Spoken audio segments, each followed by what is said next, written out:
حضرت سعد رضی اللہ عنہ فرماتے ہیں کہ میں نے غزوہ احد کے دن نبی صلی اللہ علیہ وسلم کے دائیں بائیں دو آدمیوں کو دیکھا جنہوں نے سفید کپڑے پہن رکھے تھے اور وہ بڑی سخت جنگ لڑ رہے تھے۔ میں نے انہیں اس سے پہلے دیکھا تھا اور نہ بعد میں۔ مسند احمد حدیث نمبر 1448۔ حضرت سعد رضی اللہ عنہ سے مروی ہے کہ جناب رسول اللہ صلی اللہ علیہ وسلم نے ارشاد فرمایا، بہترین ذکر وہ ہے جو خفی ہو اور بہترین رزق وہ ہے جو کفایت کر سکے۔ مسند احمد حدیث نمبر 1477۔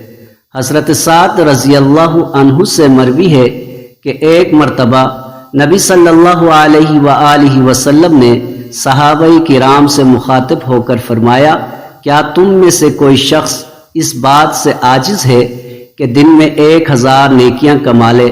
صحابہ کرام نے عرض کیا، یا رسول اللہ، اس کی طاقت کس میں ہے؟ نبی صلی اللہ علیہ وآلہ وسلم نے فرمایا، 100 مرتبہ سبحان اللہ کہہ لیا کرے، اس کے نامہ اعمال میں 1000 نیکیاں لکھ دی جائیں گی اور 1000 گناہ مٹا دیے جائیں گے۔